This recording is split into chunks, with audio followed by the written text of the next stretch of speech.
No other pistol comes close to it. Nothing. Not a fucking Glock, not a fucking starfish butthole that everybody carries now or What's whatever. That? None of them What's compare. a starfish butthole? Anything that's a 9mm. I built this thing from the bottom, they tore it down, I rebuilt it. I give myself a task, you can bet your ass I fulfill it. Yeah, man, I'm talking about Willis, one of the realest to try. My family. Peacock. This is the Peacock. I can't even say it. This is the Peacock podcast. They sound so cool. That's what you said. I go, holy shit, jungle noises. I want that peacock. It does. It sounds just like Jurassic Park. It does. He tried to come in here twice. You know, as soon as he comes in here, he's going to fucking rip everything off the walls. Attack me. That's the first thing he wants. Brandel really is scared of this Are you peacock. really scared of peacock? Not like birds. How about flightless birds? I hate all things that I can't tell that they're about to destroy you. Well, ostrich always looks like it's going to destroy you. If John had a, what the hell is that thing? What? What's Ostrich? That? No, what's that bird? What's that bird that everybody's afraid of that kills people? Cassowary. If John had a cassowary, that's a real fear. But Are you aware of cassowaries? There's a dude. There's a guy that goes by Bear. Not a peacock. This Mexican-looking dude. He goes by Bear, right? And he's got. I want to actually interview and talk to these guys because I want to know how they afford to have these animals. He has 2 cassowaries, and he's in the cage with the cassowaries, and they're eating out of his hands and stuff. And every comment's like, how long until you can't go in that cage? How long until they're dangerous? Like, they're dangerous right fucking now. They're always dangerous. And like peacocks, ostriches kill lions by kicking them. They kick forward. I've watched several videos where the dude's like, I won't go in the male's pen without a shovel. As long as you have a shovel, they won't come after you if you have something in your hand or they have something that's as tall as they are, seems to be the thing. And he's like, you can hear him drumming. Some days you know when you should not go in the paddock because he's just being an asshole before you even get there. And especially if there's females around or if he has eggs, because they sit on eggs, but they will get up off the nest apparently to move around. The males sit on the eggs. But I watch these people. There's a dude, Billy Bond and William Bond are friends with this dude called Fit Farmer. They're all in North Carolina. And they went and interviewed this guy on his homestead. And he has 3 ostriches. He has 2 males and a female. And he was right in the pen. And he reached down and was messing with its leg. That's the dangerous part of the bird. Like, dude, that thing could just move, not even intentionally, and just move your face to the other side of your head. Yeah, that is the problem with anything. That's a problem with anything at that level. Like, I think about this all the time. Like, hey, you think about your house cat, right? Your house cat just does shit, like, for fun, right? Gives you a little tap or whatever. Now imagine a tiger. We saw him with the dudes with the pizza. Like, immediately you're... eviscerated. Like, even if... The problem there is, even if the cat is like, hey, man, I really like you. You just lost half your arm because the cat it doesn't have the capability to understand what it's actually doing. I watched this dude that raised a male African lion. Yeah. And the lion just cruises up and like opens its mouth and puts his whole head in his mouth and just like shakes him around. They're just playing. But the problem is that yes, you can, people, it's that thing, right? Where there are people out there that completely interact all the time with, like, we'll say a lion or a tiger, because there's more tigers in captivity than there are in the real world. Well, that's what they always said. He's played with 100 people and never bit anybody's head off. But you don't know what it is that one day where he's just going to be like, let me see how much more pressure. Like, you just don't know. It's kind of like Siegfried and Roy when they got attacked. I don't know if you remember that couple that got mauled by the fucking grizzly bears. Yep. That dude had been hanging out with those bears forever. Like, he had been... And so he was under the impression that the bears were okay with it, but they certainly weren't okay with him having a girlfriend. Oh yeah, and that's those bears fucking attacked. I didn't think about that. Yeah, so I tell Amanda that I go, just because you held that snake yesterday, does not mean. And it's not the snake. Did you pet the cat? Did you what smell is on you that snake smells as food? What is the thing that's going to make that fucking wild animal be a wild animal again? I've been bit by lots of snakes, and I always expect to be bit by a snake when I pick it up. But snakes that I have handled thousands of times, I'm always surprised when I get fucking bit across the entire... I had a boa that bit me across my entire arm, and I couldn't get it off. Like, there is blood pouring everywhere. I mean, like... Like, it was to the point where I'm like, I'm going to cut this snake's head off. And, like, I always have a knife that I can reach when I'm dealing with, and typically any of the big animals, I'm to the point now where, because I'm so complacent when we had so many animals, I'd open a tray, feed it, open a tray, and I'd open hundreds of trays and feed them within a couple of hours. But I never messed with the big animals when I didn't have somebody else there. I'm like, hey, I got to feed. I just need you here in case something goes wrong. This asshole. This way, I've seen him handle 2 snakes that he's found out here, and both have bit him. Okay. Hey, don't look. I caught one yesterday and didn't get bit. He tried to bite me. I know the rules. Like in San Diego, John's like, I don't even remember where he went. He went somewhere for like 3 days or some shit. He's like, hey, I need you to. It had been longer than that because I was feeding snakes. I went to Henderson. And so he's leaving, Nevada. and he wanted me to feed these snakes. Now, the snakes in the shop, like, I like snakes about as much as you like birds. I don't like snakes. But again, you're just feeding them, right? And so the snakes in the shop were all cool, but he had this snake in the apartment. It was a I don't know what it was, but it was olive python. It's a very rare animal. fucking asshole python is what they should name it, because that snake in one feeding bit me like 3 times. Oh, it wasn't an olive python. I wanted to kill that snake so bad. Oh man, he bit me 3 times. It made me so fucking angry. But yeah, and I've seen John handle like really big snakes, like too big, too big. Snake, zoo snakes, right? The snake you really you can't pick it up. You just have it over its shoulder enough that you can drag it. You want the kids to see the snake because it's the big snake. I've seen him handle snakes. Well, I guess all sizes of the snakes because he's had, babies and everything. But I've also seen him get bit too, and it's usually never. I feel like when he does with the snakes, it's not like a thing. Like it's not a.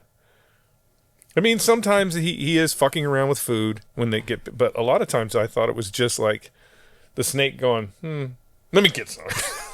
Just let me get a little something here, see what's going on. So yeah, fuck yeah. The snakes, I hated the snakes. John loved them. You know what? I didn't hate the snakes. I didn't hate the snakes as much as I hated the rats. Like I hated because the smell of them or what? I think maybe it's a little bit of both, but that obviously when you have big snakes, you either have to buy food, or the cheap way to do is make food. And rats, you can make 1 million rats really fast.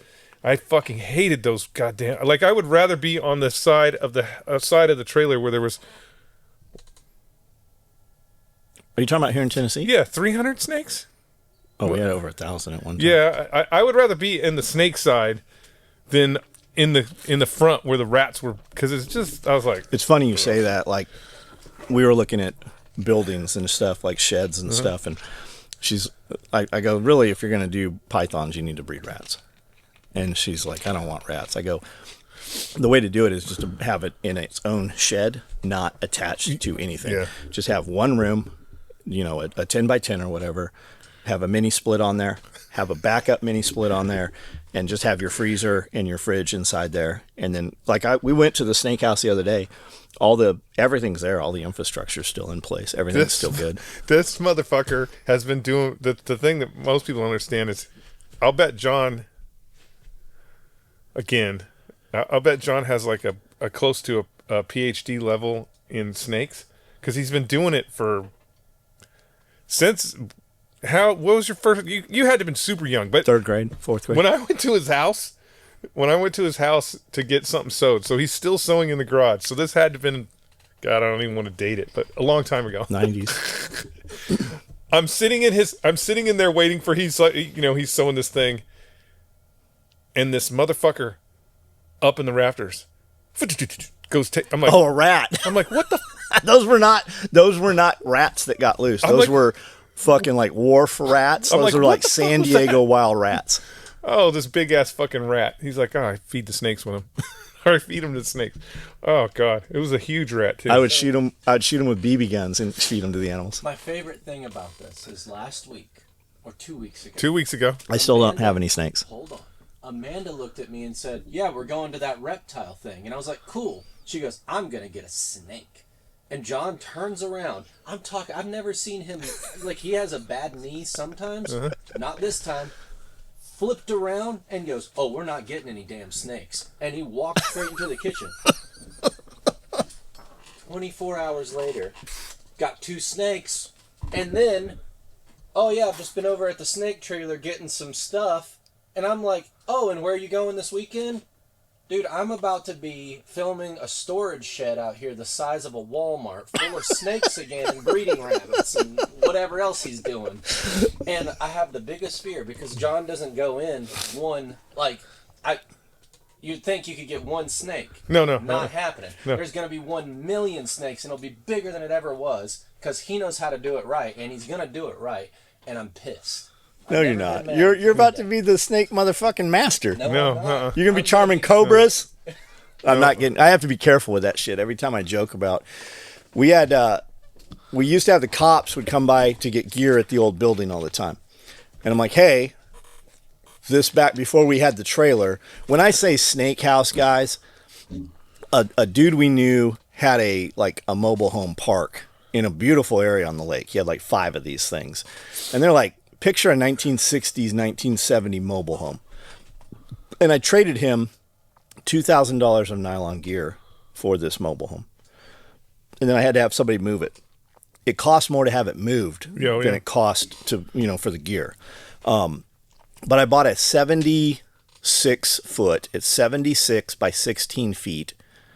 And it has 1, 2, 3 bedrooms. It's 3 bedrooms and then like a kitchen and living room area. And I had these people we called the Hobbits. They came in and to fix the floor. I was in there the other day. I'm like, holy fuck, you might fall through this floor. I'm like, I can't believe it was always that bad. Yeah. That's just how it was. And that's the snake house. That's the snake room. But when we were talking to the lady from Paragon Reptiles, she goes, wow, because I was showing her photos and stuff. She's like, oh, you had a facility, you were breeding like we were breeding, like you had a lot of stuff going on. I go, yeah. And he goes, oh, you will again. I go, nah, I'm not breeding. I go, this is it. We're just buying this one she wants. And he goes, all right, well, when that changes in a couple months, just come on up and I'll teach you everything about the industry. I'll give you all the genetics. And there's this python. Go ahead. I'm surprised. Have you seen the Ron Swanson in Home Depot? I'm surprised John didn't just be like, I know more than you do. I stopped doing that. I know more than you do. I've stopped doing that because sometimes you need that guy to do something for you in the future. I know more than you do. Like he had, literally just in the Oceanside shop, when Strider moved out, John converted their area into, he had a fucking one of those, it was a movie python. It was one of those pythons that you'd be like, yeah, that's the star of Anaconda, isn't it? I mean, it was I can't even imagine please don't get back into snakes, man. The problem with the 20-foot Anaconda or the 25-foot Burmese, it shits a 5-gallon bucket worth of poop. You feed those pigs. Yeah, please don't get back into snakes. Come on. Please. How about jellyfish? Okay, I'm down with jellyfish because it's a contained thing that I don't have to stick my motherfucking hand in there. How about flightless birds? I'm about it. If you want to get a half dozen peacocks, I'm about it. No. I'm talking ostriches. He's talking death machines. An ostrich isn't a death machine. Anything that's above 100 pounds that can run 40 miles per hour. Yeah, 35. Yeah, they eat corn, bro. You're talking average. I'm talking you're going to go out and find some... Well, that's true. We're going to get the Olympics fucking peacock. Yeah, no, you're going to throw me in there and be like, hey, get this on. You're true. You're true on that. He's going to breed the capywaries with the fucking ostriches and get a 10-foot killing machine. It was like when you see the video footage we shot at the expo, dude, I had so much fun. Like I had a grin on my face hurt from smiling, and everybody, there was one dude, Amanda's like, what the fuck's wrong with him? And then there was the typical grumpy softball lesbian girls that didn't like me but hit on my wife, but there was people in there with other animals and everybody was so friendly. The monkey guy wasn't very friendly, But there was people in Because there. there's monkeys. Dude, he had 4 of them in diapers, like capuchin monkeys, and I was so excited. I'm like, I don't see any prices. So there was an otter that was sucking on a pacifier, a baby pacifier. I kept picking this up. They had cappillaries with the big taper rodent looking things. Those are the best kept animals in the world. Everybody's petting them, feeding them the whole time. Those guys have the life.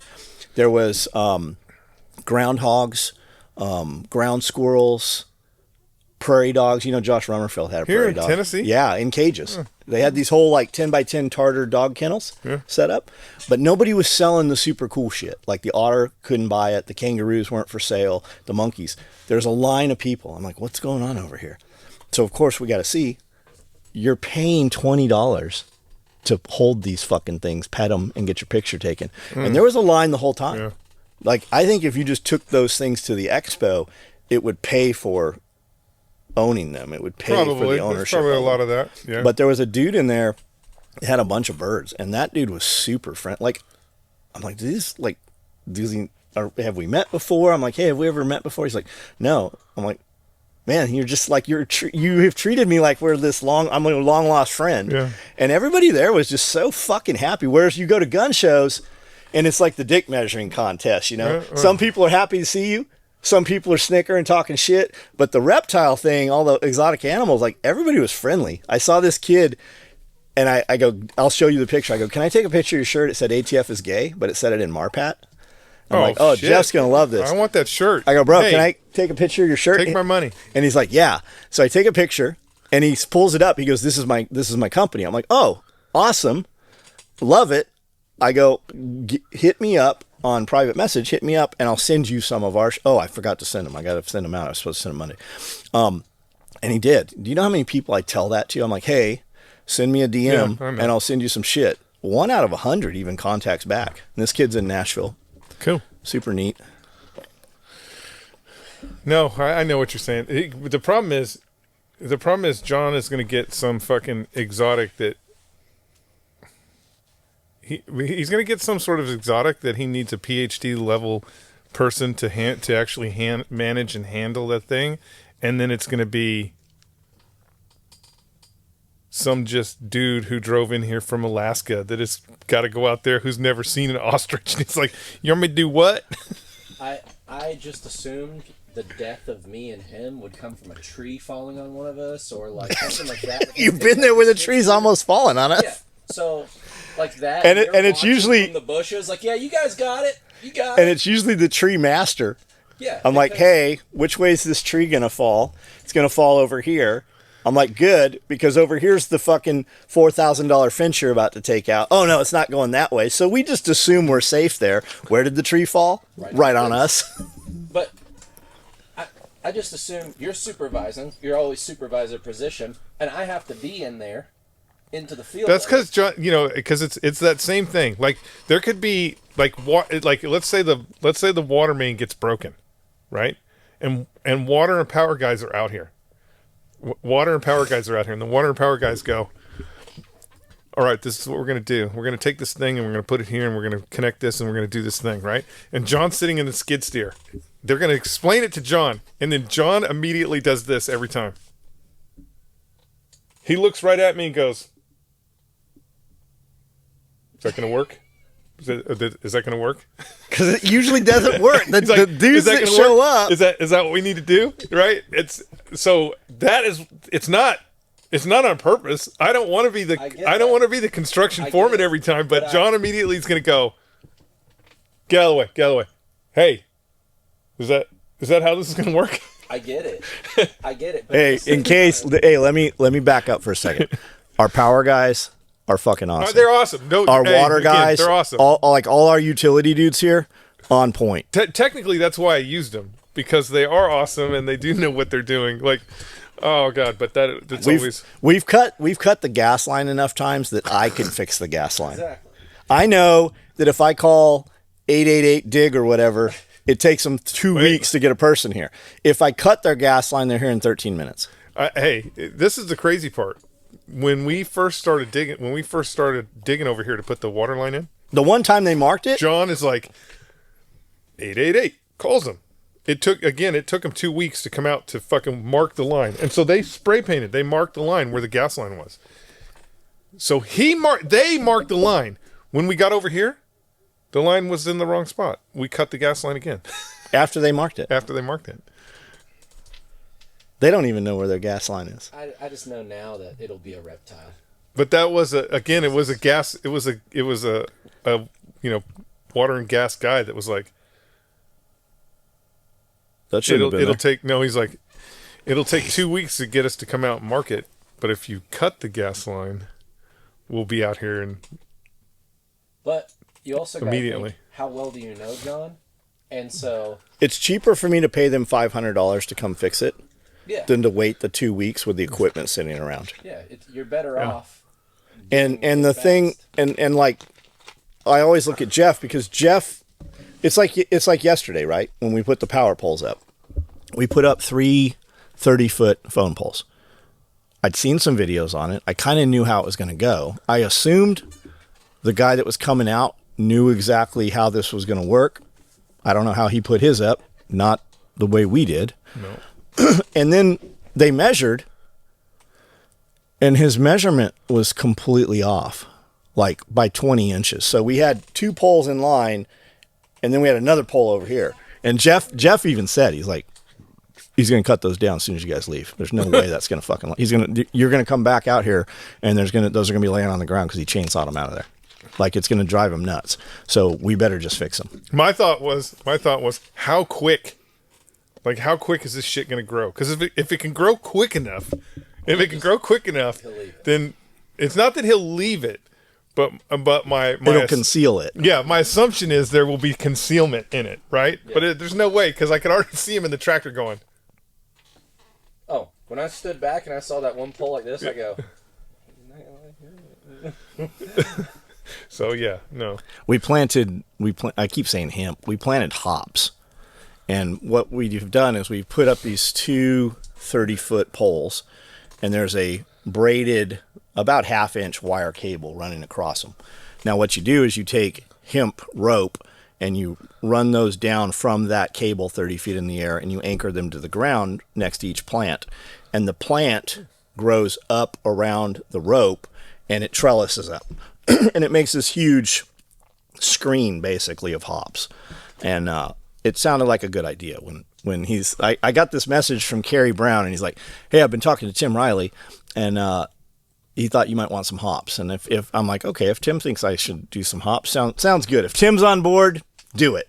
So it turned into something completely different. Yeah, the other issue is we were in confined space too. Very confined space. So we're working in just one little lane. We're trying not to smash one fucking tiny house. And they're not brand new poles. No. They're the cast off from the electric company. So there's a little bit of wonkiness to them, but I mean it worked. We got them out until we tried to almost take the power lines out. It worked because you were there. No, you guys would have got it. Like here's how I thought this was going to go. Oh, I know how you thought it was going to go. I thought they were going to do it. I know. And I told Brandon, we're going to film the very beginning of this. Jeff's going to get here. We're going to go podcast. We're going to do our Q&A, and then we're going to come back out and film some more. I thought they had it. Like, not Tim necessarily. Like, this wasn't Tim's thing, but the dude who's coming to do this. What did that? We weren't done until 5 o'clock. Yeah. They weren't done. The next day he came in. It's all planted now. It does not look impressive. It will though. I mean, I've seen his. His property. He has like 4 of those phone poles on the top of this big hill, so you see it from ever away, and you're like, "What the hell is that? Is that Stonehenge up there? What is that?" And these vines just grow. I mean, that's my thing was. I was wondering how heavy it gets, because from the reality of it, if it's not getting heavy, if it doesn't get super heavy, and you are doing the cable that you used, we could zip line off that thing. But I mean, it could have been. The reality is that the distance between the poles could have been a lot greater, and if the distance between the poles was a lot greater, it wouldn't be as noticeable. Yeah, right. That's why when you look at when you're driving down the road here, and you're looking at the power poles, they all look straight, even though they're all wonky. I thought we were doing the entire fence line. Like my plan was to do all 100 feet of it. Oh If well. we had like 6 weeks after that, yeah. No, I mean once The Okay, first, I will say the second pole went in no time. well, the problem was once I figured out how we were gonna, because again, our buddy said, we have an auger, and our auger is about perfect for the diameter of the foam pole.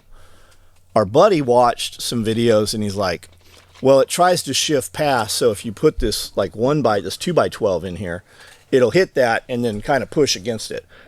Well, that was our problem. It snapped once that was in there, and it snapped off.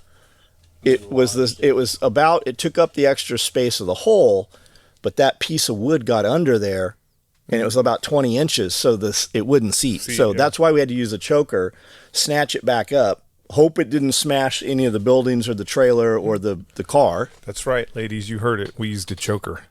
So My favorite part is us looking at the Mustang and like Cody's building, and we're like, oh no, it'll be fine. And then once it slid up there and it stopped, it was only in the ground like half a foot, and it was just. yeah, which way is it going to fall? I was like, oh my god. Well, that's why we had all made for good video. we had all the logging chain on there, and It made for good video for sure. that's the thing. Like if a tornado wipes the building out, we're not going to put the building back where it is. Yeah. But because the building's where it is, the building's going to be there forever. Yeah, that's how that goes. But that was all practice. Like we know how to do that now. To the flagpole. Well, not only the flag. Oh, did you see so they make a power pole up to 50 feet. Okay. A wooden one. Gotcha. Typically, they're about $3,000 to $5,000 for a new one. That's the cost to buy one. Seems reasonable. Better than a flagpole.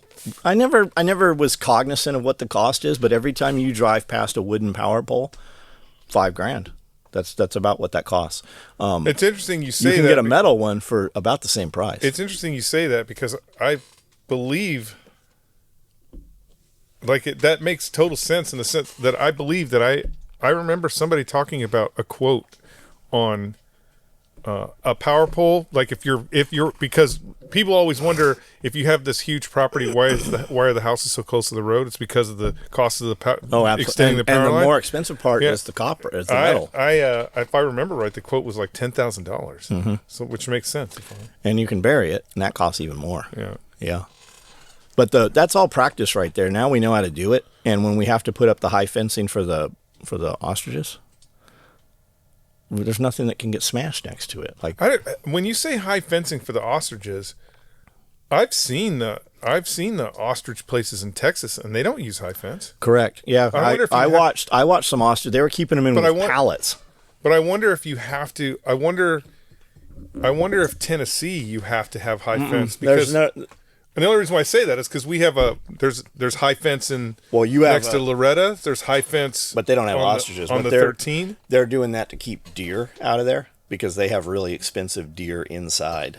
They're breeding like Sitka deer. I thought it was the opposite, that the state didn't want Sitka deer in the. No, I think they're doing to keep their. You're probably out. right.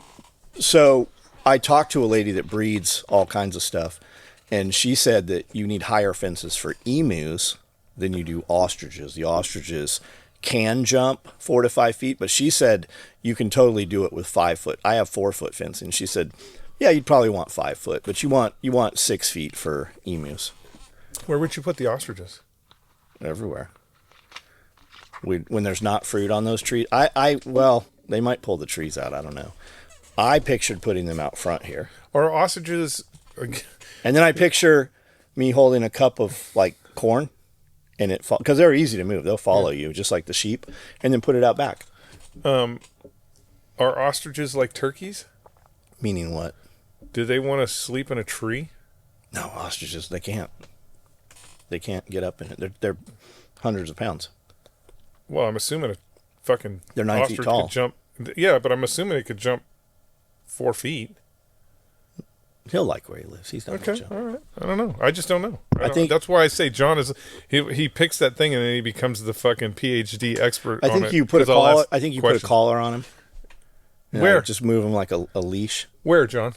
Where? On his Do you- neck area. Yeah, but do you put it down on the body or do you put it up on the throat? He won't go past the head. Does it depend on whether it's a male or female? Where you put the collar? I don't know. I don't know. How do you check if an ostrich is a male or female? Have you ever seen You gotta them? lift You ever seen them when they're happy? They run around in circles. like I always like. Have you ever seen the?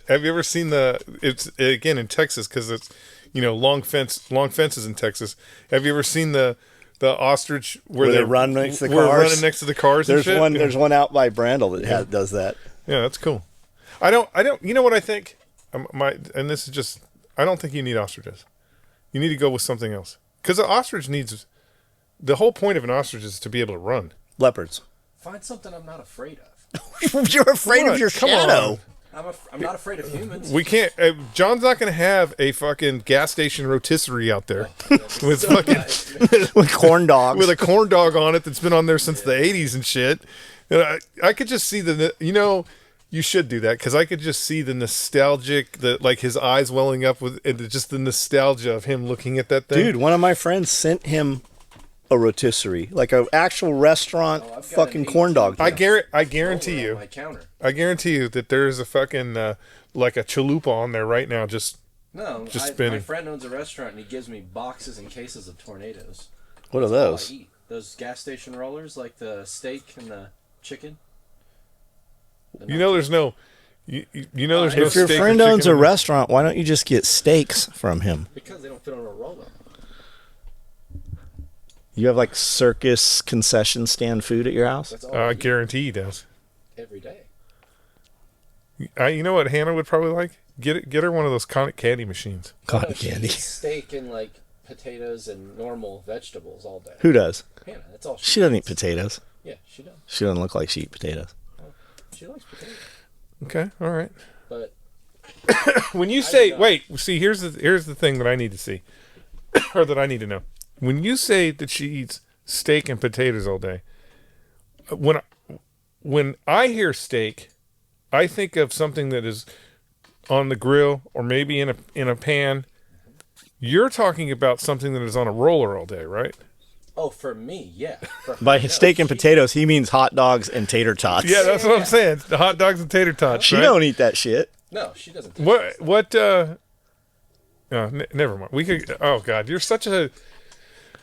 What animal are you not afraid of? Like you don't even. How about piranhas? You okay with piranhas? I'm okay.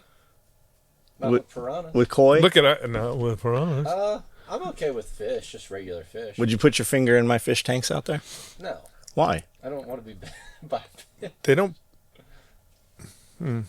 Put your finger in there and dangle it around. They're just goldfish. Yeah, they're just giant goldfish, I bro. don't like They're just animals. 14-inch I don't goldfish. like animals. Look at. I like turtles. No, turtles will bite the shit I out don't of you. even mind snapping turtles. Turtles will just. Dude, I said we're gonna have turtles bite people. I had 400 people. Like, I'll have my nipple bit off by a No, turtle. I'm like, dude, it'll it'll bite your literally nip- remove. A It'll snapping turtle will Yeah. fuck you up. I'm okay with turtles. I'm not okay with things that don't show you they're about to kill you. That's my biggest fear. I somehow on TikTok, I've gotten onto a page it's like we only show the videos where they don't survive, and it's all. But one of them again, snapping turtle in the back of a truck, and this guy goes to like pick it up, and that turtle takes his finger completely off. Dude, I have a shovel that it bit the handle off a shovel. A snapping turtle. I mean, that's how I would move it. I just go. We used to when we first You know got that, here. You know that unlike a box turtle, a snapping turtle can articulate its neck almost all the way back to its tail. yeah, you got to grab them on their like the carapace or whatever about middle of the shell. Take a big branch and let them bite it. And then We used to pick them up Smart. as we were leaving the shop when it was raining. There'd always be beavers and snapping turtles out there, and we'd pick the turtles up, and put them in the back of the F-250. I had 3 of them. I'm like, I'm going to take them and just put them in the pond at the house. I was not cognizant that they will eat all of your fish. So I have these 3 snapping turtles. The smallest one might be the size of this soundboard, but the other 2 are twice the size of this soundboard. And I've got them in my F-250 in the bed of the truck, me and Cody. And as we're turning into the neighborhood and I see the mirror, the turtle has climbed out of my truck and is out now, jumped off and fallen into the yard over here. So we stop and get it. But when we let those go in the pond, which looking back is a huge mistake. Now we have turtles out here and we had turtles in the middle pond. We had all these baby ducks, and the ducks disappeared. They ate all the fucking ducks. They ate all the baby ducks. So anytime we see turtles, I tell the boys, I'm like, kill those things, shoot those things, just end them. Like we dug a hole, like when we burrowed, we did a hole. How deep were those holes? Probably 30 inches. Yeah. Water was already filling up in that hole, the water table. And that's what I said in Tennessee. You dig a hole, you're going to have water in it on the first day. The second day, there's going to be a turtle in there. And they just show up. We've seen turtles, map turtles and snapping turtles crawl up over my 5-foot fencing in the back out here. They literally just crawl right up the fence. It doesn't stop them. I'm not afraid of alligators. Well, I don't want alligators. But you're scared of the peacock? You're scared of the peacock, but you're not scared of the dinosaur? Yeah. Like like legit dinosaur. Have you seen the videos of there's a girl like Prehistoric Pets. I think that was in Chino. They had some caimans at Aquatic Critter in Nashville. Yeah. So they have these built like these big ponds, right? These made of rock, and they're man-made. And they have these caimans or crocodiles or whatever in there. In Tennessee, you can have caimans. You can't have alligators or crocodiles. Good. I have no interest. I don't care. But you ever see them feed?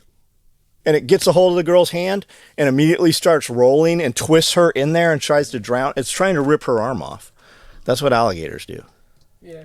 I love watching the old men at the golf courses in Florida fucking with and they always get bit. They always get bit. Yeah. They watch Crocodile Hunter do this shit when he was 25, or Jeff Irwin, and they think they can do the same shit.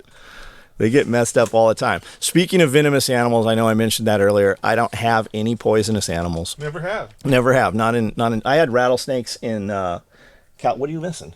Nothing. In Cali, I had rattlesnakes. Rexroad had rattlesnakes. Yeah, James had rattlesnakes. But I always told the cops when they would come over to get gear, I'm like, hey, this building here is full of snakes. And they're like, we don't want to go in there. I'm like, I need you to look inside so that if the warrant ever comes up, you know this is not a weed operation. My power bill's really high. There's never snow or ice on the roof in the winter. I need you to be able to go, dude, I've been in there. It's a bunch of fucking snakes. You don't want to go in there. And if you ever see something come up, come get me and I will open the doors. And one day, wildlife showed up, 3 dudes. And they're like, hey, can we see your snakes? I'm like, what's going on? And one of them, 2 guys were super cool, and 1 guy was just a prick. And I go, look, I'm going to open this up. I'm going to give you 30 minutes of my time. I'm going to open these up. These animals are all very food aggressive. When I open the cage, they're going to launch out. So let's go. And at the end of it, I go, what are you guys fucking looking for? They're like, well, we just wanted to see, really, we were just kind of curious. We wanted to see what you had, but we just wanted to see if you had any. I go, I have no animals. Not only do I not have any venomous animals, I have no animals that are wild caught animals. These are all very expensive animals. I don't need disease. I don't need mites in here. We breed all of our own food. All of these are captive bred animals that I either produced myself or brought from when we moved from California. And we went through all that shit. I still don't know. I think they were just curious and wanted to see what was there. We've never had any other issues past that, but I do. Anytime law enforcement comes around, I'm like, hey. Does that mean we can start growing weed in there? No. I'm just kidding. Is weed legal to grow in Tennessee? Not yet. No. Didn't they just outlaw hemp too? I heard something about it. I don't know if they outlawed it. I think they just tweaked it. I don't know. So what's going on in the world? It doesn't matter to me. Or is World War III starting? No, but all my predictions are coming true. What are they? Tell me some. Well, I've said this for a long time, that Israel doesn't need our involvement in fucking the Middle East. Yeah, I keep seeing that Trump's kind of stepped away from Israel, and he's upset that they keep this war going. And is that real, or is that just reporting? Or well, no. Trump has. You have to kind of take everything with a grain of salt that the news is going to report on, because remember, Trump doesn't do anything that's not calculated. And if you recall back 3 months ago, or maybe a little bit longer, Trump was talking about the U.S. is going to take over Palestine and, Trump Hotel. And the reality of that statement is no different than the statements he's had with NATO. He's basically trying to gall those fucking people in their backyard to fucking handle their own problems, right? Why would you want an American flag? Like, if you're Israel, why would you want Palestine to have fucking American flags all over it? It defeats the purpose of what they're doing. The purpose of what they're doing is taking over that fucking land, period. That's what Israel has always wanted to do. That's why they've always had the settlements. They're attempting to take that land completely over so it's Israel proper. Yeah, they have a So plan. why would you want Americans there? So now, now Netanyahu's like, we don't want America involved in Palestine. We don't. Again, motherfucker, you just got trumped. Like, Trump just fucking tricked you into taking care of your own goddamn problem. The Israelis have always, the state of Israel, I don't want to say Israelis, but the state of Israel has always wanted American involvement in their fucking problems. Always. But the issue that Israel has now is America has always been willing to get involved in their fucking problems, but then just go home. Now you have Trump as president. He's like, we ain't going home. We're going to put up some fucking hotels, some condos. You're going to have fucking Americans living right in the same place that all the Palestinians were living in. And Israel does not fucking want that. So Netanyahu had to create this hard line where he's like, we don't want American involvement anywhere. The truth is, again, like I said, the current situation, Israel does not need us. They don't need us. They have the capability and the strength to do it. They do not have the capability and strength to conduct a real land war with Iran. And so, yes, currently, Israel can talk all the shit they want about how they got it.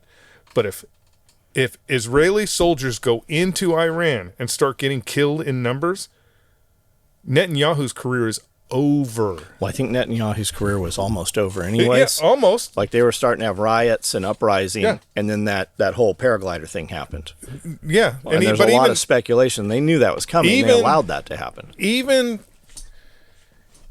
from a perspective of what's going on, there has been a couple of things that Netanyahu has done during this current war phase that they're in, where they were serious. Like, you fuck up at all, you're done. And that's why I'm saying that currently the way they're handling the situation, a lot of very special operations heavy, very Mossad heavy in the way they're handling things. The Israeli people don't have a problem with that. Like, the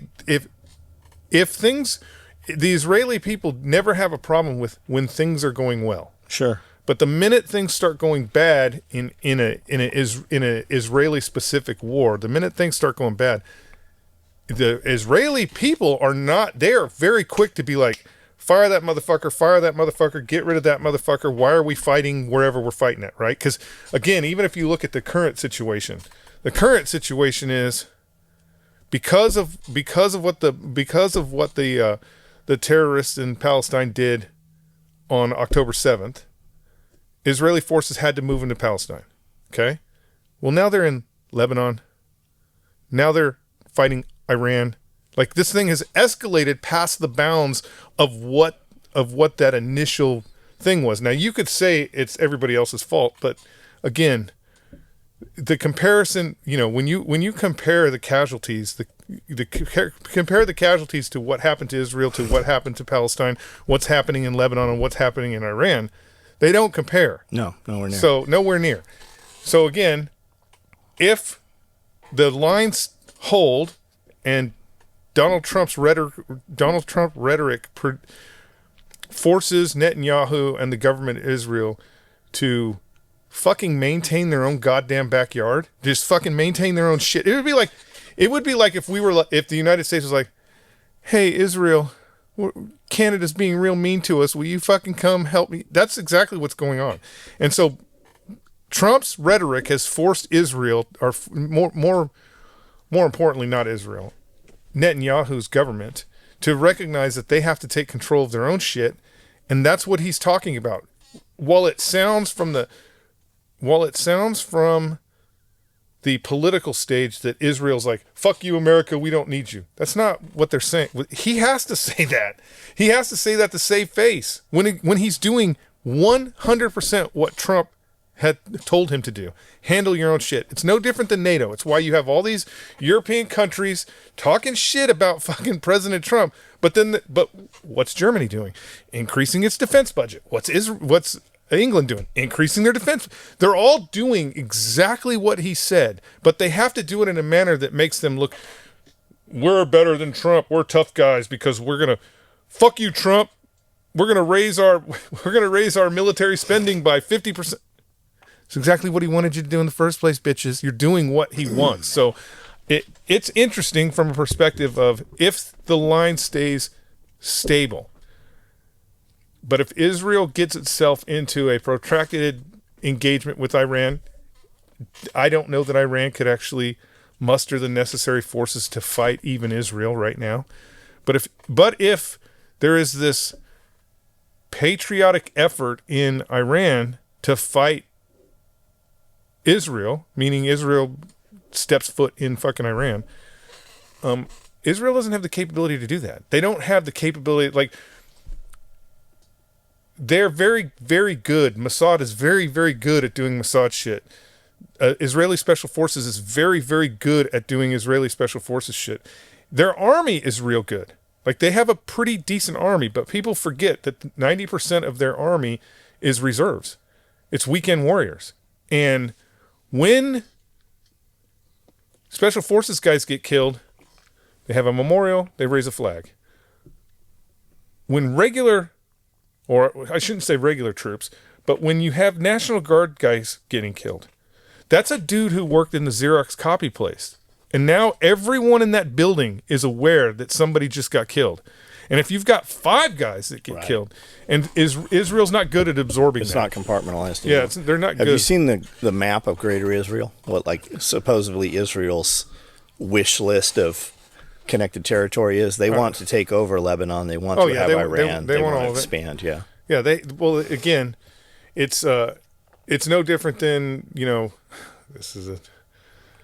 Can they do that? They've got so much. This is a terrible comparison, but it's no different than the Germans, right? When the Weimar Republic. So when you think of colonialism in general, when you think of colonialism in general, Germany was late to the party. So they were late to the party. They didn't have this capability to expand throughout Europe, Africa, blah, blah. They didn't have that. So the only way that Germany could expand was war. They needed war in order to take over more territory, right? It's the same thing with the state of Israel. When you think about the state of Israel, it took a League of Nations. It took the United Nations and the League of Nations to create the state of Israel. Like, it was them that was like, okay, you can have this state. It was actually planned a decade ahead of time. Yeah. But again, Rothschilds. The problem with that is from a country's perspective, forget about the fact that it's Israel. From a country's perspective, that means you're stuck with what you're stuck with. Mm-hmm. And the reality of the state of Israel is it's actually really small. Like, the Israel is a really small chunk of land to try and prosper, and so if you're very people centric, so when you're talking about the state of Israel, you're really talking about the Jewish community. If you're very people centric, you're kind of stuck, right? You can't expand your borders. You can't, and that's why you had the hardcore groups moving into Palestine and other places and creating these enclaves, these fucking places where they weren't supposed to be.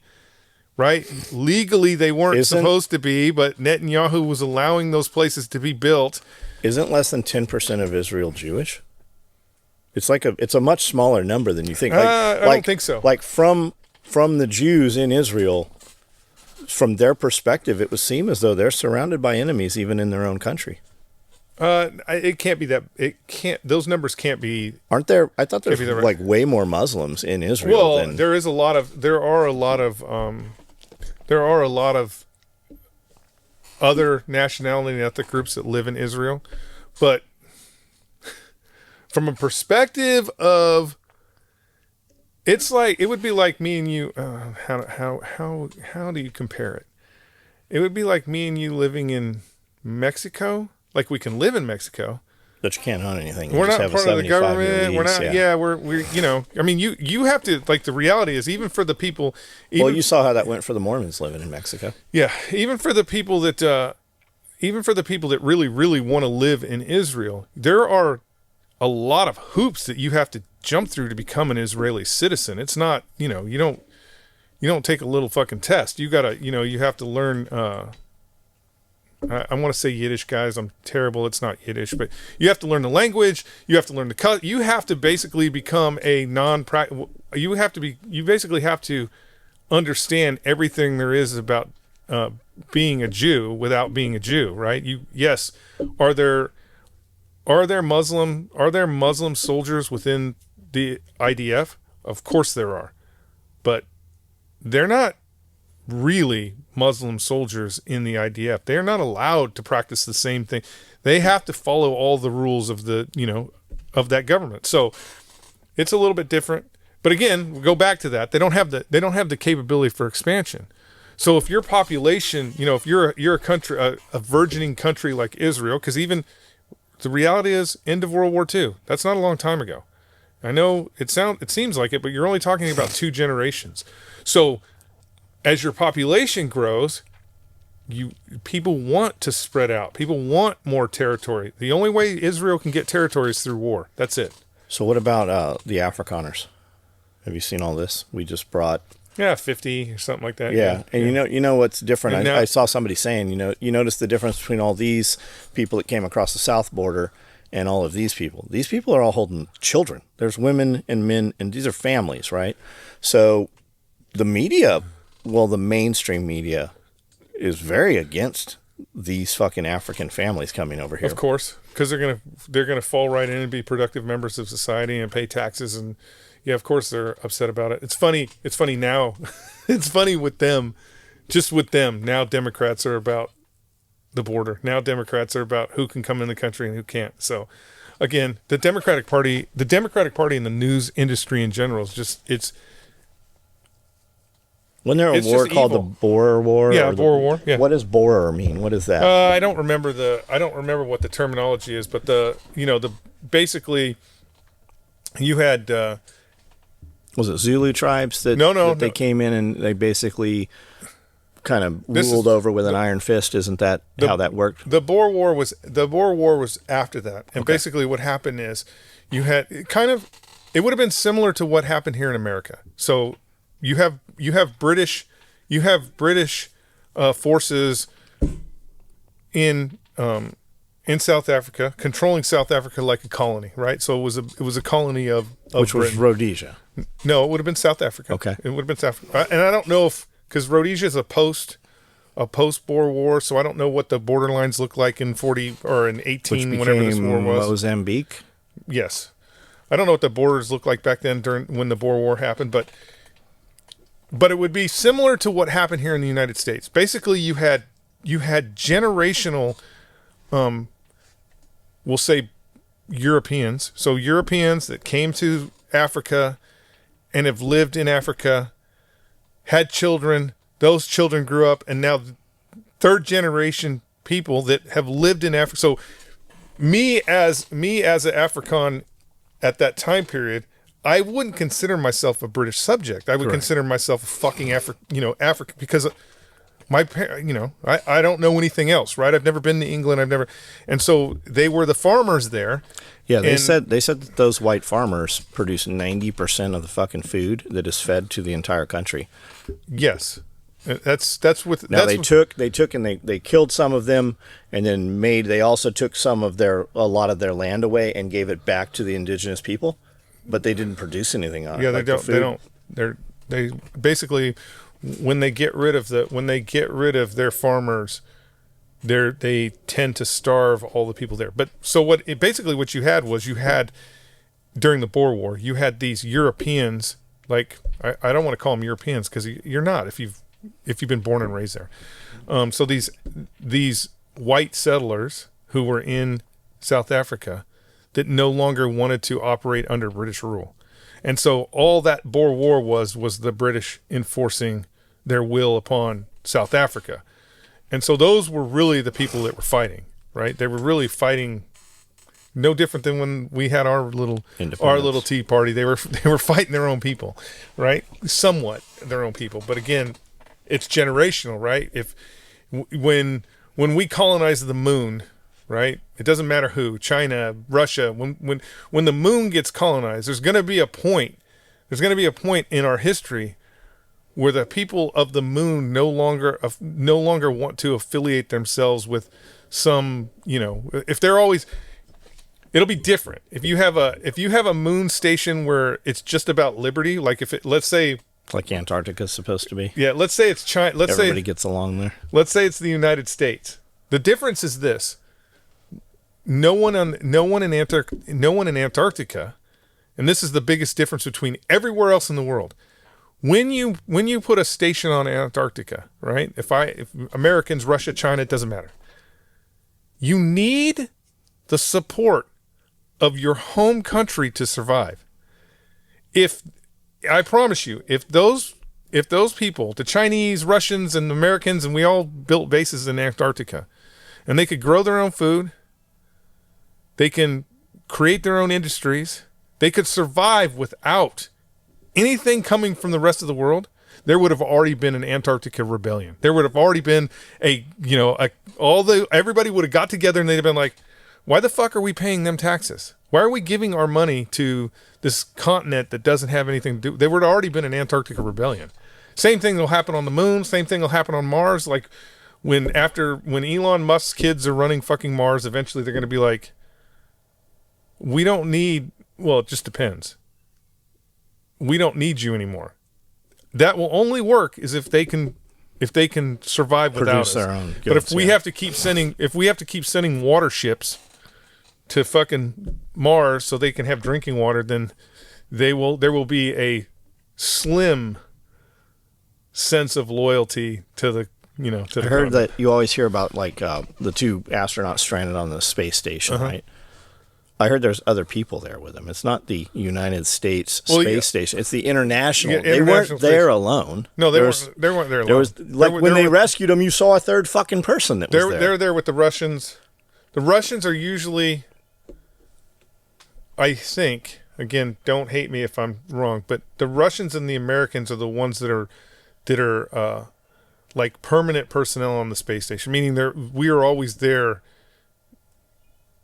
most of the time. I'm sure that the Russians in the United States have the biggest presence, but I believe the Chinese have been on the space station. I believe that there's been some British on the space. I mean, it is an international space station. That's how we coined it. So other people are on there. Like they weren't just floating. It wasn't just three astronauts floating around by themselves. They were. Yeah, she shows up pregnant. That doesn't mean it's his. There's a bunch of other dudes up there. That is true. So Chinese tariffs, is that all over with now, or is that still going on? I heard today that it's over, and then... Well, a deal has been struck. How long it takes for that deal to, the wheels roll slowly in government, so a deal has definitely been struck. So something is going to happen. Again, if I say John, I want $100,000. And you're like, oh my God, that's ridiculous. Well, the IRS says it all the time. I'm not giving you $100,000. You're not worth $100,000. I go, well, I'm not going to take less than 80. And you go, I'll give you 75. That's all Trump's doing. Is he's working at he is the master of the deal. He's just working a deal. When you're starting from zero, like again, or actually the reality of that is when you think about tariffs, the Republicans and the Democratic Party throughout the 80s and 90s fucked the American people over. They did. By creating this monster in China that could make fucking, iPhones for 50 cents a piece.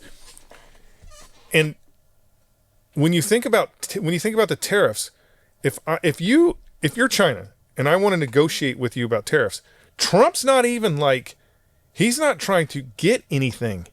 He's just trying to level the playing field. He's like, hey, if a deck of cards is made in the United States and a deck of cards is made in China, if Chinese people want an American deck of cards, it should cost whatever it costs in America, but you shouldn't be profiting China government because, again, China government's going to be like, oh, we can't have that. We're going to put 100% tariff on it. So now my $10 deck of cards costs $20 in China. The Chinese people don't see that. The fucking Communist Party government sees that. That's the way it's been. It's the way it's been. And so all he's trying to do is level the playing field. He's not even trying to get anything. I mean, there will be a lot of benefit out of it for real American companies, a lot of benefit out of it.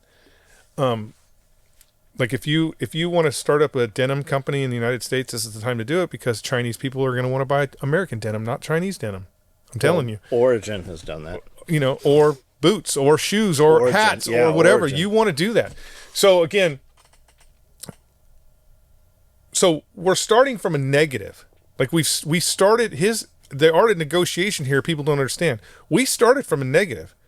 Even if the Chinese just agree to zero tariffs, like if they're like, okay, we're gonna make an even playing field. Trump has won big. He's won big for America. I think that's what I heard had happened. They've dropped their tariffs on us, so we're dropping our tariffs on them. Because the reality is, you think about it. That's the market. Like if you, I don't know, let's say you make tactical gear, right? You make tactical gear. If for some reason, which it won't because it's China, but if for some reason airsoft took off in China, and they're like, oh my God, airsoft is the coolest. That's the market you want. Like because no matter what, there's 1 billion people in China. Yeah, they do the gel splat thing or whatever it is over there. Right. Have you heard, I think it's Finland. Have you heard about Russia's ghost fleet? They have all these unflagged ships. Oh, They're flying others. So there was a vessel underway, and they were going to visit board, search, and seize this freighter or whatever. So as they're approaching this and they're about to board the ship, fucking MiGs come out of nowhere and strafe, and they back off and they don't board the ship. Have you heard about all this? I haven't heard about that, but the ghost fleets aren't anything new. The minute the United States started putting embargoes on shit, that's what this is over. Not just Russia. Like, we have an embargo on Iran. There was an embargo on Iraq for a while. There is a whole industry of rich people, so George Soros and the likes, that will entertain the idea of reflagging ships so that they can get that product out. Because here's the thing, guys. This is the thing that maybe you don't understand or you do understand. Is when oil goes from A to B and it gets to B, there's only a certain amount of places where oil can get refined. There's only a certain amount of places where oil can get refined and turned into the products that we use every day.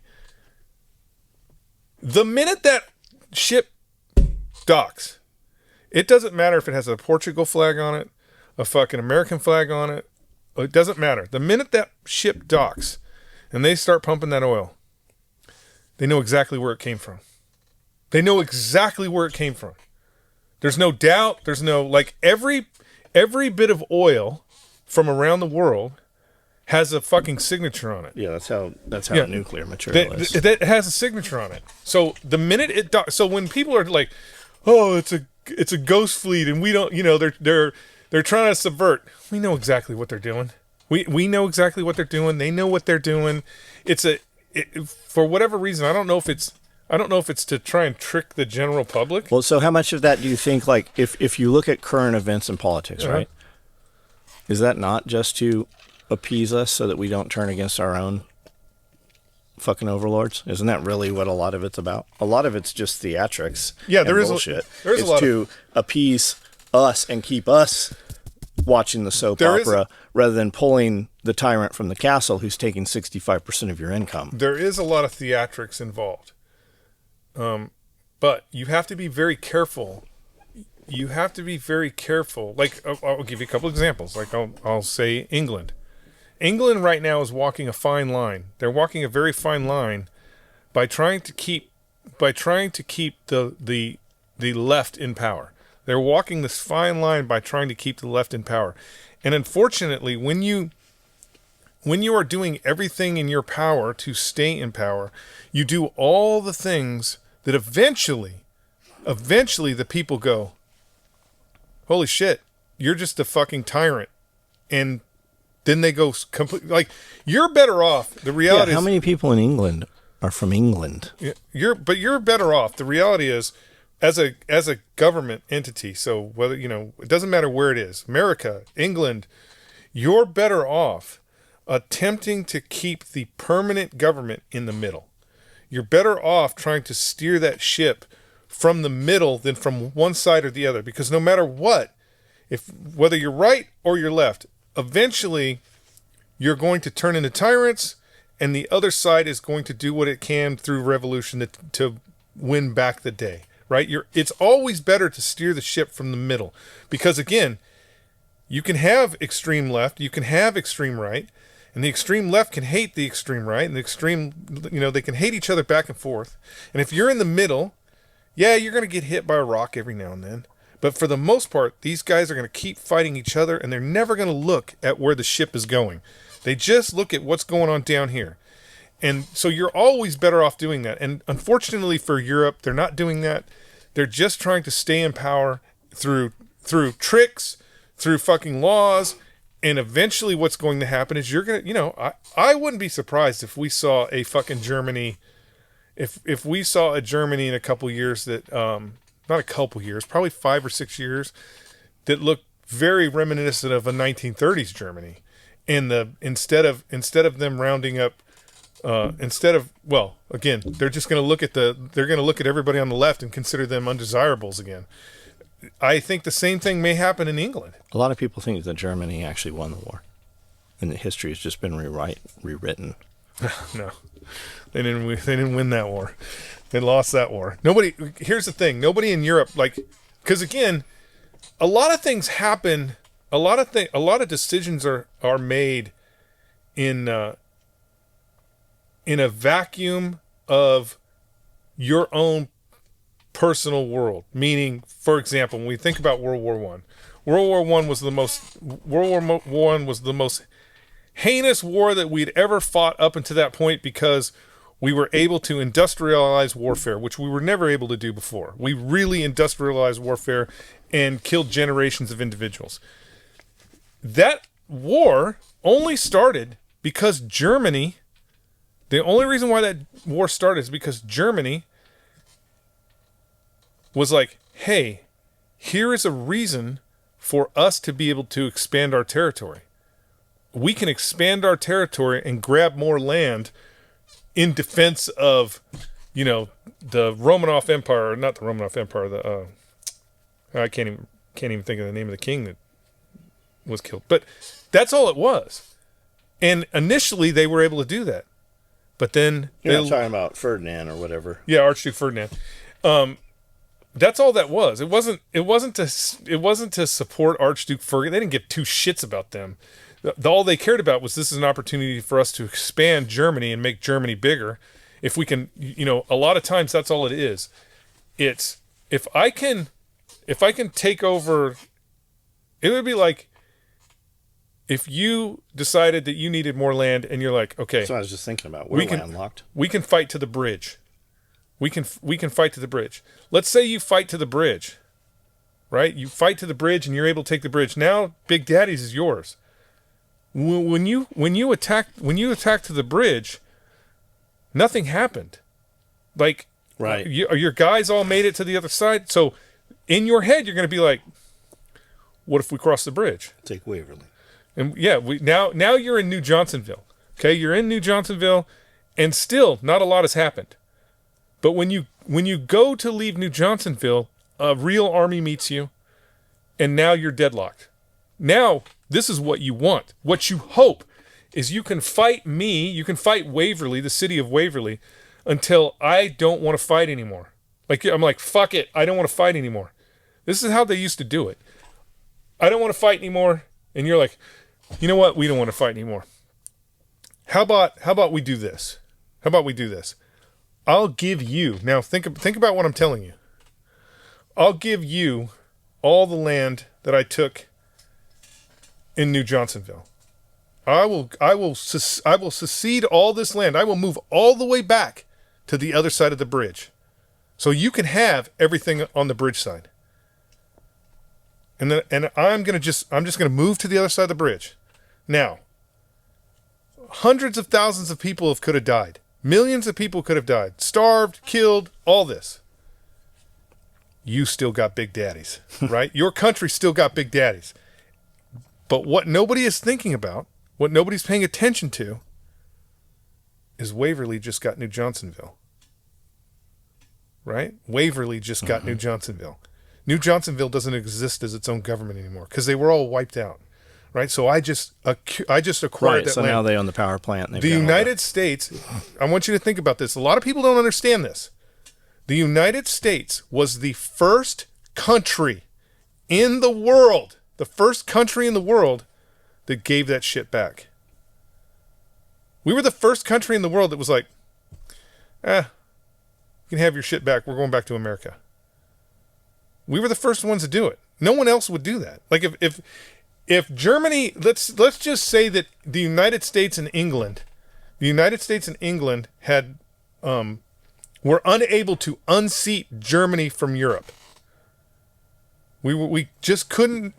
Normandy didn't happen. We couldn't fucking unseat the Germans from Europe. It'd still be motherfucking Germany.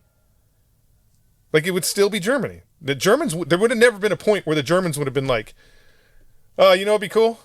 We're going to go back to Germany. The war's over.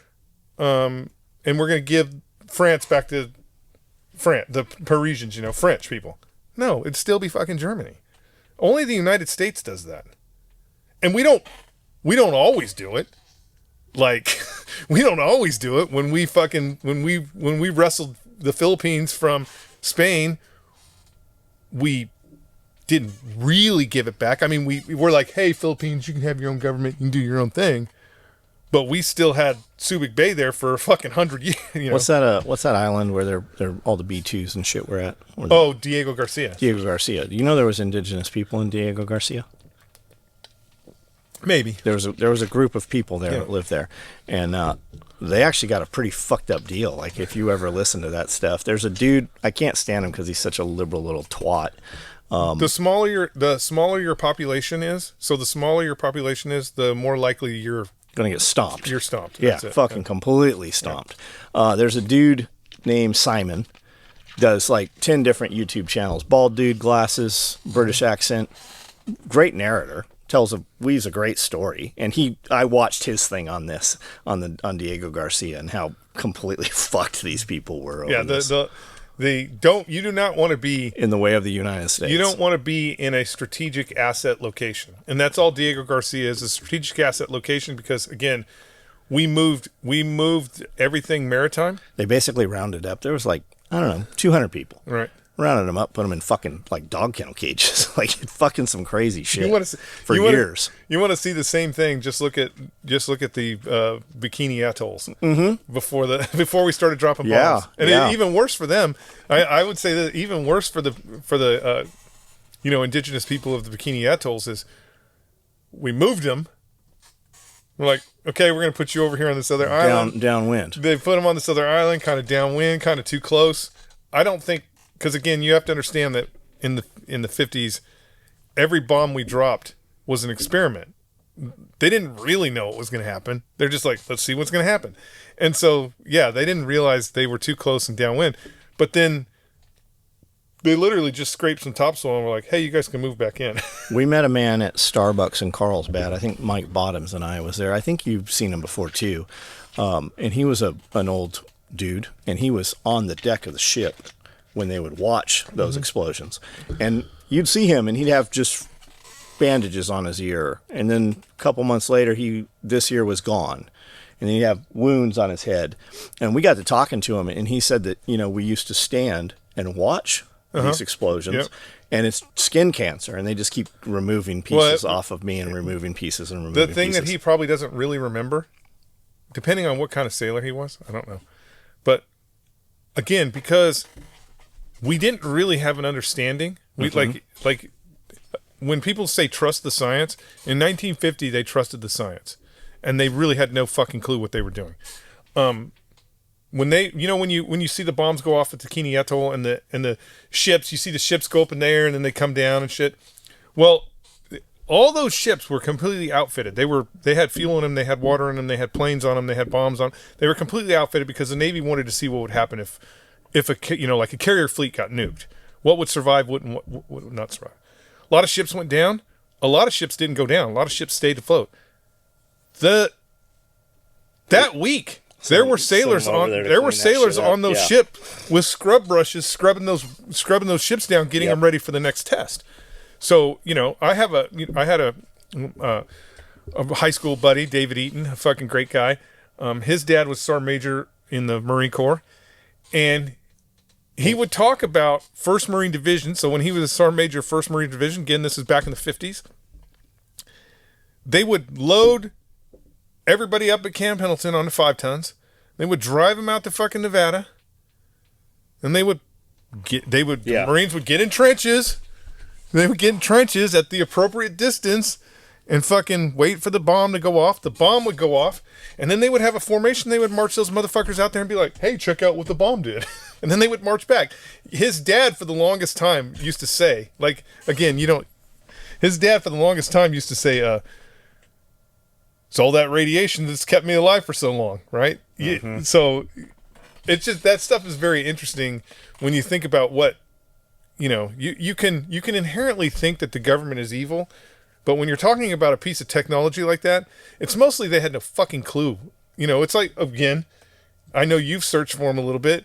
You used to be able to go into a fucking shoe store and get an x-ray of your foot. Yep. Yeah, you absolutely and that fucking x-ray machine was in the wooden box and shit. Because they had no clue what the long-term ramifications of it are. That's like the biggest problem with, we'll just say, the COVID vaccine. Ooh. That's all right. That's like the biggest problem with certain medical procedures now, is we're doing these things and they have no fucking clue what the long-term problems are going to be. They have no clue. They're just like, well, you ate it's that caveman thing, right? Where you're walking through the woods and you see this thing hanging off the tree and you're like, somebody was saying that the other day. I wonder if it's edible. Yeah. And you eat it. You eat it, right? You have Brandel eat it. Brandel eats it and he's like, it's kind of tart. Tastes all right. And then they don't all start eating it. They just do this. Yeah. We used to think tomatoes were poisonous. They just look at their tomatoes were nightshades. We used to think tomatoes would kill you. Yeah. So you're walking through the woods, somebody eats something, and it kills them. So his boy who's standing next to him's like, well, let's boil it for 5 minutes and then try it. Yeah. Like how did you figure out, okay, 5 minutes you can still die, but if you boil it for 15 minutes, you're okay. You can eat it. Yeah. But and then again, that's that thing, right? Is if I look at my watch and Brandel, if we're all standing in the woods starving, and I look at my watch and I give Brandel his 2 minutes and nothing happens, I'm like, well, these must be good to eat. We're all just going to eat it. Hour later, everybody's dead. Yeah, it's Jim Jones or whatever. Hour later, everybody's dead because we didn't understand what the long-term effects of eating that fucking specific thing was. AstraZeneca, you've heard of that. That's a company, right? AstraZeneca? Yeah. Do you know what that translates to? I don't know. It means road to death. AstraZeneca, translated in out of Latin, literally means road to death. Pretty wild shit. What's the product? We got to look it up. I've heard AstraZeneca. What do they make? Oh, they make some of that stuff that was sold in 2019. Yeah. Well, I mean, they make a lot of things. A prime example that nobody thinks about, you just don't think about it because you just don't think about it because it's not in the zeitgeist, right? People die every year from taking aspirin. Mm-hmm.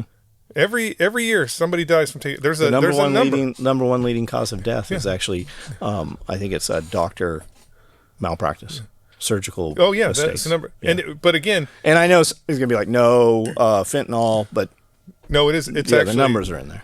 It is actually malpractice. But again, that's that thing that we kind of take for granted. So if you look at large scale, anything you can, whatever it is, large scale. If you look at large scale and you only in the zeitgeist you only publish large scale, you don't understand that there was a detriment to some people. Meaning, like, use the polio vaccine for an example, right? The polio vaccine saved thousands and thousands and thousands of children. As a matter of fact, using the polio vaccine in the United States actually wiped polio out in the United States. So there was a plus benefit for America by taking the polio vaccination. But there were also people that died from taking the polio vaccination. There was a negative for certain people. That's the way all drugs work. All drugs work that way. There's not a fucking single drug out there that is 100% safe.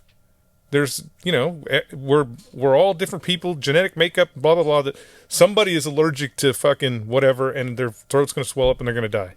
European Parliament had a bunch of hearings, and you can find this. There's a 2-hour documentary. A lot of it's in black and white, but they were working in the Congo, doing monkey trials and monkey stuff to find a polio vaccine, and they were not supposed to use chimpanzees to do this, and they did. And when questioned, they said no, there was no chimpanzees here.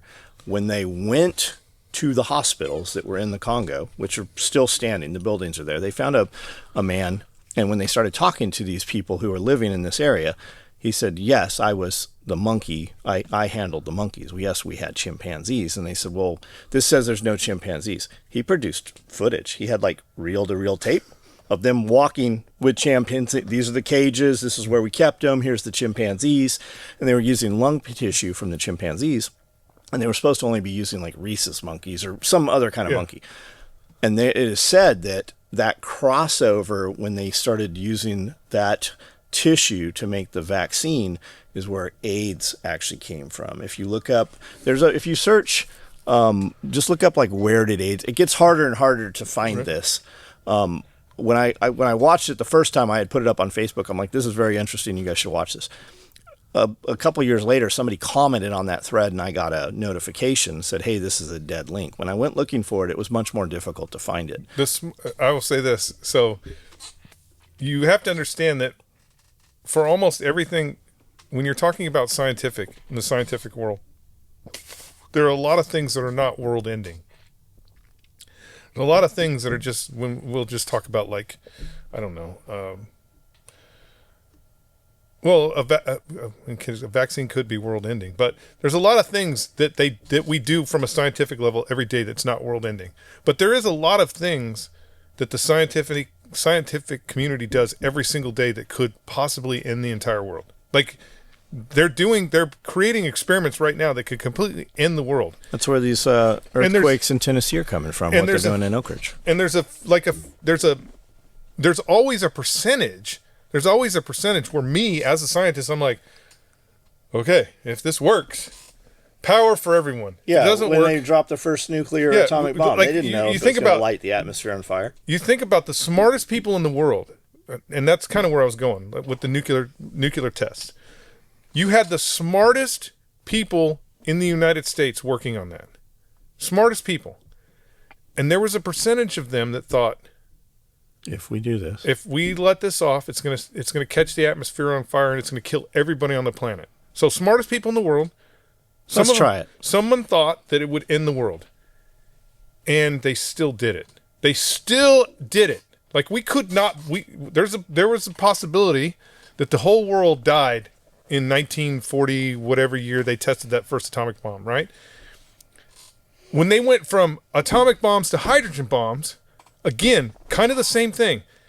They thought, they're like, this is the thing that could happen. This is the blast radius. It was fucking 10 times bigger than they thought it was going to be. They could have ended the entire world because they're trying to, I don't know if scientists measure dicks too, but that's what they're trying to do. Right. They're trying to outdo the other guy, and they could end the world all the time. The CERN, the CERN Collider. experiments, Yeah. the collider. They're saying there's portals open. But even with the collider, they're in that world. So the people who are playing that fucking game, they're like, there was a percentage of them was like, well, we could open a black hole that will fucking eat the entire planet and we could all be gone. They still did it. Right. That's the kind of thing about the genie's out of the bottle. You can't, we hear about it 30 years after the fact. Yeah. For example, when you think about bird flu, the scientific community, this is during the Obama administration, the scientific community actually came together and they're like, hey, we need to put a moratorium on fucking bird flu experiments because no one this is a scientific and they're community. like, well, let's do bats. It's not birds. No, they're like, no one No one is doing anything that benefits the planet. Everybody is doing things to figure out how to kill people. We should put a moratorium on it before this thing crosses over. So Obama, your favorite president, he put a moratorium on those experiments with the United States. Right. So what do we do? So what did Obama do? He pushed those experiments out to other parts of the world. So Ukraine, China, all those places. So they were still. You can't. Again, if we ever, there. It's kind of AI is an example. There's going to be a point where there's going to be a dude somewhere. I think there already is. There's going to be a dude somewhere that's going to go like this. He's like, okay, if I turn this switch on, our world is going to be the greatest thing that has ever existed in the universe. Or maybe it won't. Or that fucking machine sitting over there in the corner is going to eat all of us. It's 50-50. Terminators. Right? And here's the thing. Even if the scientist is like this, he's like, you know what? I don't think we should do it. There's going to be some fucking government employee that doesn't know anything about AI that is only going to go, yeah, but we're going to make billions. And flip that switch. So I'm in this helicopter. We're flying. Where were we at? What was going on? Which time? What were we talking about? I forgot what we were talking about. I had a lot to say, and I forgot also. But we're already at we're already an hour and a half. So we'll do question and answer now. We should probably go to Patreons and do Patreon question and answer. I think we should read all the comments off the 20-inch barrel. No, I don't. And have you react. Me personally, I don't want to see any of the comments because people are. I don't want to say they're not dumb. People they get their heads wrapped around this thing and they don't know why their heads wrapped around it, but they're like. It's like all the kids running around with 9mm today, and they're like, "It's the new cartridge." The fucking 9mm is not new. It is as old, if not a little bit older, than the 45 ACP. So, guys, just stop. You don't know why you do the things that you do, and you don't have a reason for it. So honestly, I don't care what world you're in or what your comment is about what we were talking about. Because they can't define the thing that they're doing anyways. Like most people don't even realize, like when people talk about, because we should go to Patreon, because when people talk about like 9mm versus 5.56, right? When they talk about that, when they have that thing, the reason why everybody trains on a 25-yard square bay is because they were using 9mm submachine guns. That's why we're on a 25-yard square bay, because they were using 9mm. Okay? No one, not Special Air Service, not Force Recon, not Delta Force, no one went, man, you know what? When we're in these houses killing these motherfuckers with these MP5s, it's not good enough. We need something else. No one said that. What they said was, the minute we leave this building and go out in town, we no longer have the capability that our trailers or everybody else has, right? We have lost the capability of they don't long understand range. what he means by trailers is the people behind them. The people that support the guys that are in the house fucking kicking down the doors. We no longer have this capability, and because of egos, right? Because of egos, if you're the tier asset, of course you want to get in the fight, right? If Rangers are out there handling their business, they got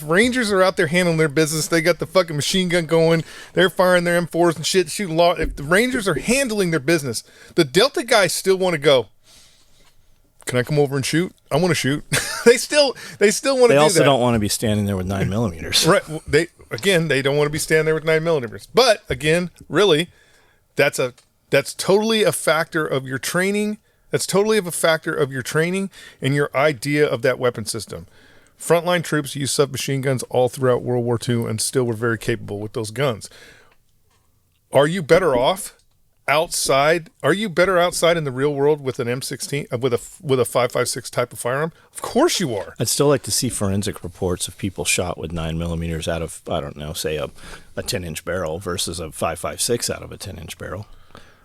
Well, how many people were they able to save on the operating table with 9 mil versus 5.56. Again, what you're going to find out is it's a lot about it's going to be a lot about shot placement. So the guys that those assets, right? Those assets that are going and doing those missions, right? They're still shooting the same place they shot before. Nothing's changed. They're still firing the same amount of rounds that they shot before. Nothing's changed. They're still doing the same thing, right? I mean, you could say that the soft community kind of went back. They kind of went back when they started running around with the fucking P7. The MP7. The MP7. And now, but even with the MP7, SEALs, motherfucking special operations guys, they're gonna say the same thing. They're gonna say it was great for PSD close in type of work, but they're all carrying fucking M4 variants when they have to go outside that threshold.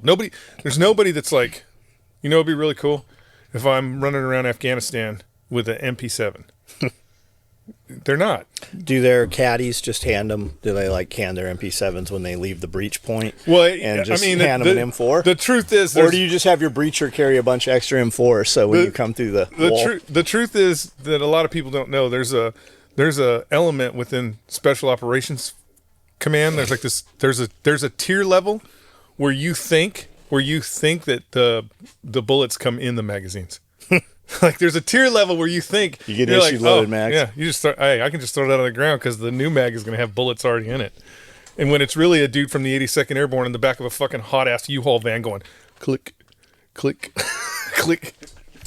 Anyway, so no, I don't. Again, people get wrapped up in minutia things and the minutia of things that don't fucking really matter in the long run.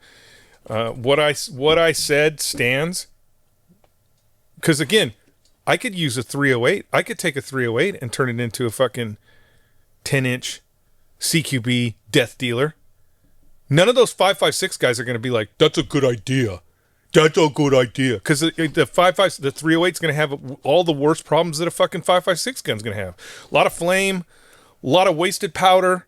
When you can use something, you could use something in that category that's more efficient. Right? The only reason why Delta Ninjas and all those guys run around with the stuff they do is because of the mission that they have to fight.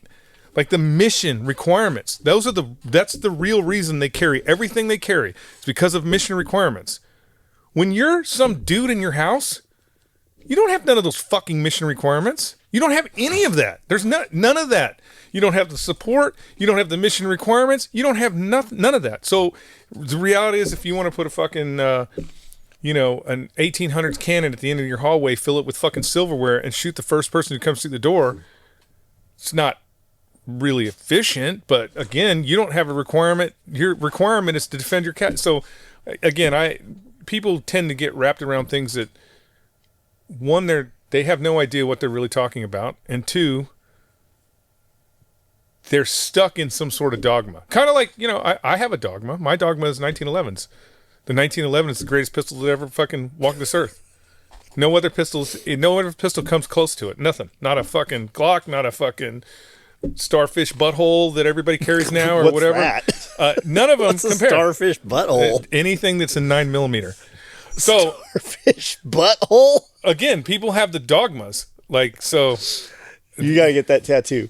If people have those dogmas, I don't care what you're, that's kind of the, like what about all the extra time to take the safety off the 1911? Oh yeah, so much extra time. These are the same guys. What about all the time it takes to cock and lock the 1911? Again, these are all people that have no fucking clue what they're talking about. Okay, there's your next post for TikTok. There's 2 or 3 of them right there. Let's go over to Patreon. Yeah, don't say starfish butthole. Definitely stay starfish butthole. Pistol.